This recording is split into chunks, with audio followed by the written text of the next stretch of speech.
Most of the time, when we think about distractions, we picture phones going off, endless emails, or people interrupting us, or maybe those little red dots on your phone that indicate you have a message or some other kind of notification. But what if the most powerful distractions aren't out there at all? What if they're happening inside your own brain? If you've ever sat down to work and suddenly found yourself replaying an old conversation, spiraling about the future, or completely zoning out, you know what I'm talking about.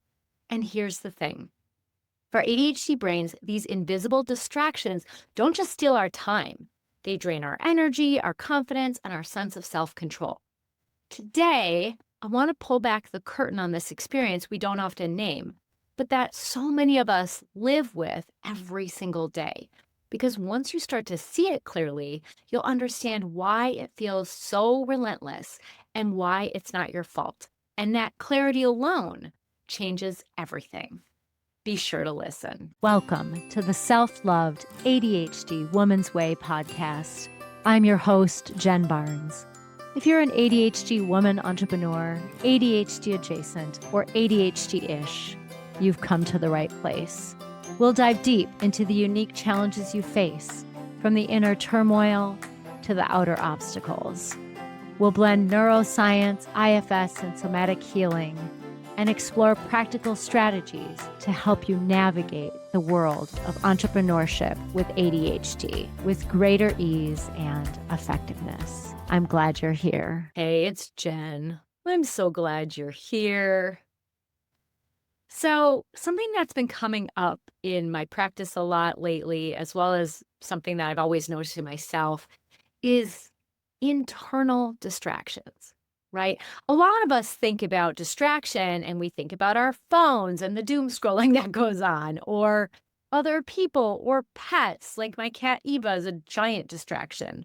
But we think of all these external things as distractions. And don't get me wrong, they certainly can be and often are. And sometimes the thing that distracts us the most with ADHD is our own thoughts. Our thoughts go so fast with ADHD. That's why, like, when you're in a conversation with someone, you could almost finish their sentence because you feel like you know where they're going to go. And we're not always right, but a lot of times we are. It's because our brains just go laser fast. They're just constantly moving. And so unless we do certain practices, which actually I want to tell you, this is going to be a part 2, like a little mini series. We're going to do part 1 today is what's going on so you can understand it. And then next week we'll do a part 2 on what to do about it. But unless you're doing some of these practices, your brain might go extra fast and it can feel like a train that's impossible to stop once you get on the tracks. So we're going to work on how to do it. But this week, I really want to dig into what this experience is like and why it happens, because there are 5 reasons neurologically or neurobiologically speaking that this occurs. So before we get there, I want to talk a little bit about what this is like, just to see if you feel this too. I notice, first of all, I have a very rich inner world. And I was talking with a client this week about how I went for years without a radio in my car back when I had my Jeep Wrangler. Because I don't remember what happened. I think the CD was stuck in it and the radio, I don't even remember. But I went for years without it. And I wasn't bored even driving like 5 hours to the cabin back when I lived in a different place because my thoughts were just so full.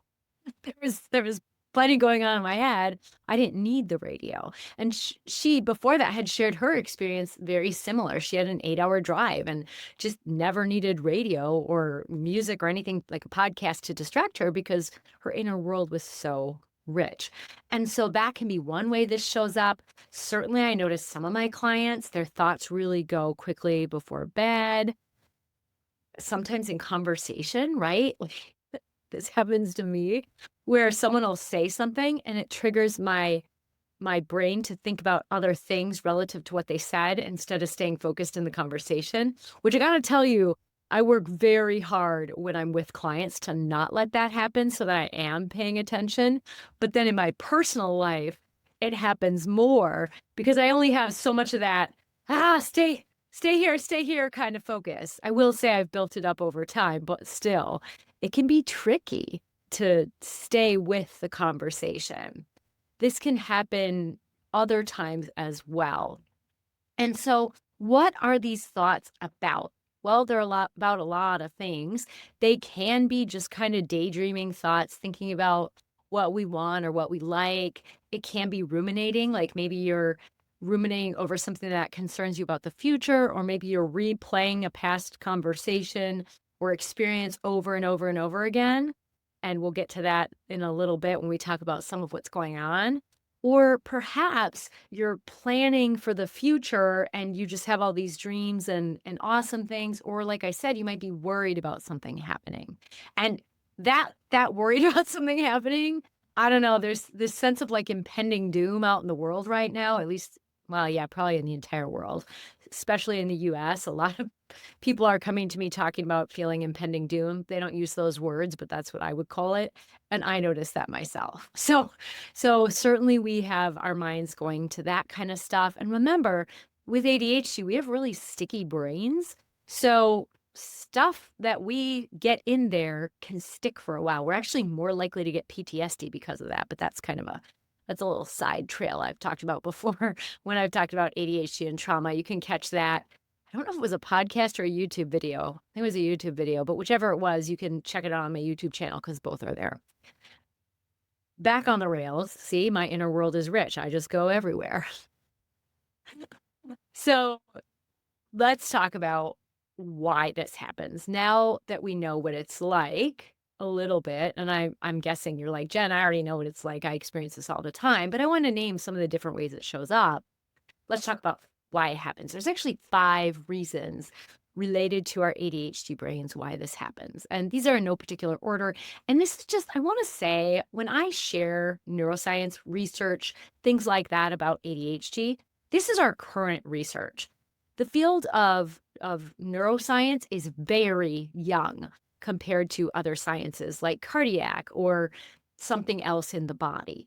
And so I even think about when I first went into the field of mental health in the year 2000, the things that we knew, I'm using air quotes if you're listening to the podcast, not watching the video, but the things that we thought we knew, certainly knew, have actually been not necessarily fully disproven, although in some cases they have been, but significantly modified as we continue to get more and more technology to study the brain. And it's important to remember that a lot of research is like fails to include women, which is a whole nother rabbit hole that I could take us down, but I don't want this to turn into a rant and you being on the receiving end about my anger about that. But my point is what I'm sharing is the current findings and what we believe now, remembering that this could shift over time, especially as more and more research is done on the brains of women and adult women with ADHD. So just this is what we know now, and it makes a lot of sense at this point in our history. So I want to share these 5 things. So number 1 is our default mode network. The default mode network is something everybody has, and it is basically on when we are like daydreaming or just kind of out reflecting, whatever it is that we're doing. In neurotypical brains, so not ADHD brains, when they are focused on a task, their task positive network tends to take over, and then oh my gosh, I can't think of the word I want. It doesn't exactly shut down the default mode network, but it deprioritizes it, is my understanding. So that with neurotypical brains, when they're trying to focus on something, they're not having all this daydreaming and reflecting going on inside. However, with ADHD, our brains do not have the same ability to suppress the default mode network in the same way. So that when we are doing a task, we might also have our default mode network going and we start daydreaming or thinking about Greenland or thinking about a conversation that we had that went well or didn't go well, or I don't know, thinking about lunch. So that is one reason why it can be so easy to be distracted by our thoughts, because that reflective part of our brain doesn't really fully turn off the way it can with neurotypical brains, or I don't know if turn off is the right language, but doesn't really get suppressed in the same way. So that's a huge reason, because those thoughts tend to intrude. It's just as like, oh, we're focusing. And then all of a sudden we have a thought and we can trail off. It's why when I do my morning writing, I'll set a timer for a certain amount of time. And lately it's been more like 7 to 10 minutes. I'm not getting to my full 20, 22 minutes lately, but I'll do my morning writing. I'll set a timer, and usually I can write about a page in 5 minutes, but I'll set the timer, and after the 5 minutes it goes off and I've written less than half a page. It's because I wrote something and my brain took over and was just thinking. That's why it's so important to set timers. Because otherwise I could end up sitting there all morning and being like, I feel like I've been sitting here a while, and find out that I'm late to work. So that's just an example of the default mode network in action in an ADHD brain. Now, number 2 is our brains tend to seek dopamine. And you've heard me talk about this. Basically, our current understanding is that our brains don't have access to as much consistent dopamine as other brains. And dopamine is a neuromodulator, so it's a neurobiochemical that actually helps our nerve cells communicate to each other. And one of the major things that dopamine does is works with our executive function, so our prefrontal cortex, and helps us with paying attention, getting organized, feeling motivated, those kind of things. So because we don't have access to as much dopamine, at least not readily, then we tend to seek it in the things that we do. But here's the thing. If the thing you're doing is boring, your brain is smart enough to be like, oh, this is boring. We could come up with something much more interesting inside. And we do. So that if something that you're doing in front of you is an undesirable task, isn't interesting to you, your brain may just take over and be like, yeah, you know what's way more interesting is to think about, like, I don't know, going on a tropical vacation, or even to think about a conversation that didn't go well and worry about it, because that's interesting, even if uncomfortable. So our own brains will do that if we're distracted. And we're going to talk in our next episode about what to do when this happens. So stay tuned. And I'm not doing that to be like a jerk or anything, but I didn't want this episode to be like an hour. And I've noticed that when my episodes are more than 30 minutes, people drop off. So I'm trying to keep my episodes now closer to 20 to 30 minutes. We'll see how long that lasts. In our next episode, we'll unpack how to address some of these things. But our need to find more dopamine, or our urge to find more dopamine, can often mean we find it inside by thinking, if there's nothing outside to do. All right, number 3, our big feelings can hijack us. With ADHD, we tend to feel things more deeply. This is because in our ADHD brains, our amygdala, we actually have 2 amygdalae, our amygdala and our limbic system, all connected to emotions, is actually more strongly connected with our attention networks.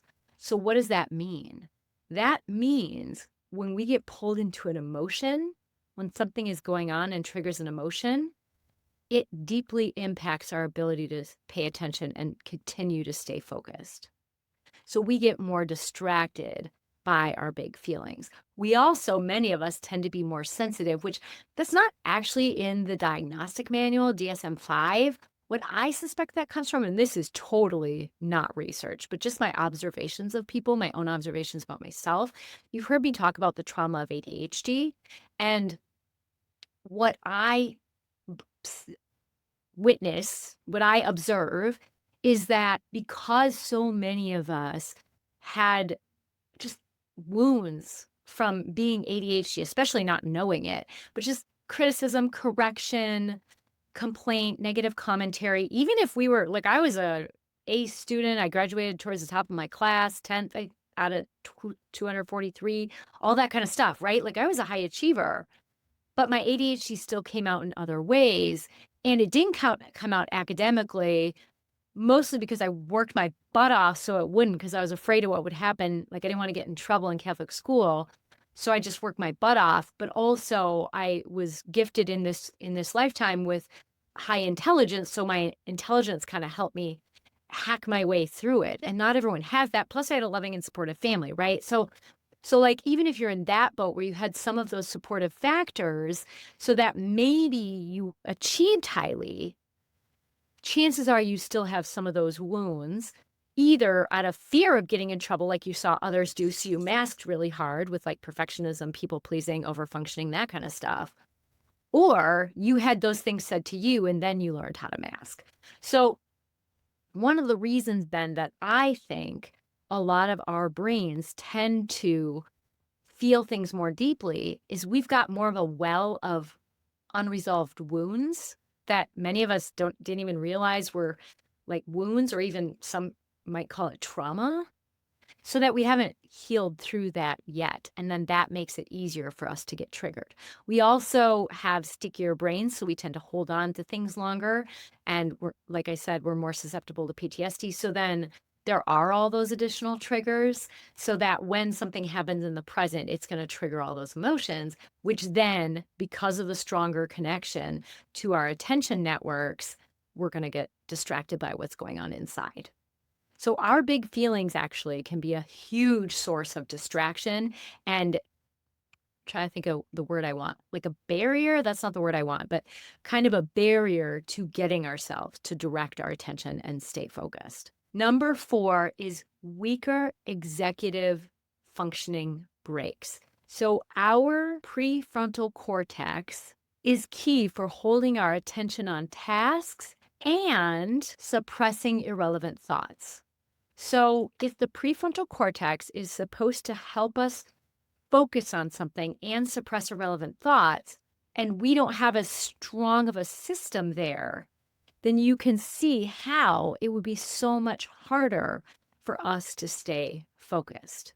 So like we have all these internal distractions, maybe everyone does, but then we also, because of how our executive functioning is, because of how our prefrontal cortex is, it's harder for us to suppress all that extra stuff.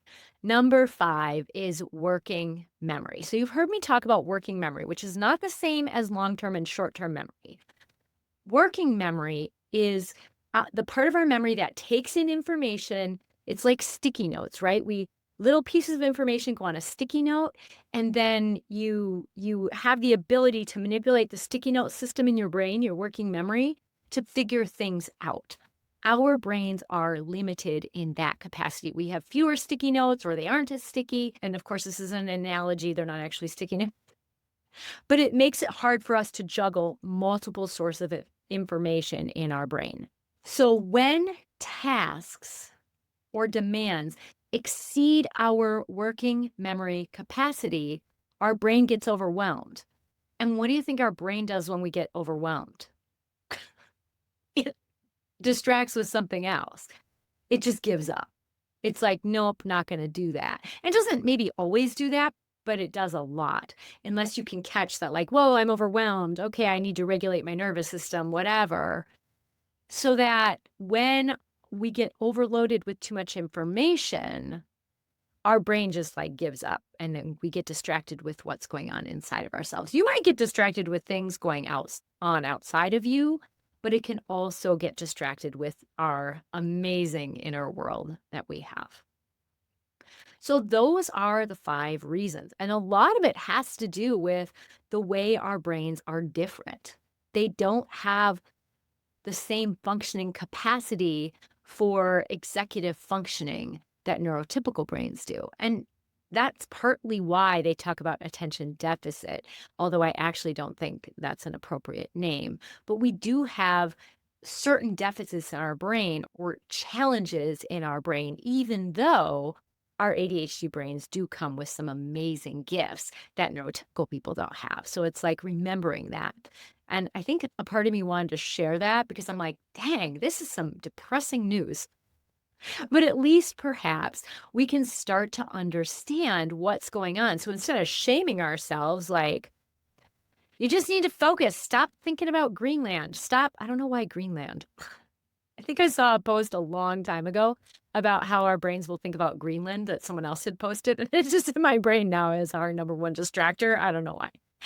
Anyway, it doesn't do us any good to shame ourselves about why we're not doing this. But what does help us is to learn some strategies for working with the brain that you have. And we're going to go over that in our next episode next week, which will drop on October 13th. So stay tuned for that. In the meantime, if you're looking for a way to get stuff done with ADHD, I have a free 5-step task master plan. And it doesn't necessarily talk about the solutions that we're going to get into next week, but it does have some ideas to help you. It's really I've had people tell me it is quite a good freebie. So check it out. I'll put the link in the description, or if you're catching this on a podcast site, I'll put it in the show notes. It's a free option for you just to improve your ability to get stuff done with ADHD. All right. Thank you so much for listening. And if you found this episode helpful, it would really help me out if you like it, if you comment, and or if you share with another ADHD woman who this would really help, because you sharing it helps the channels that hold my content send it out to more people. And then as that happens, I have more people who want to work with me. So then I can keep doing this free content for you. So it really helps me and other creators out too. If you can like, share, subscribe, comment, whatever is in your wheelhouse today. Please don't feel overwhelmed with that list. So again, thank you so much for being here and take good care.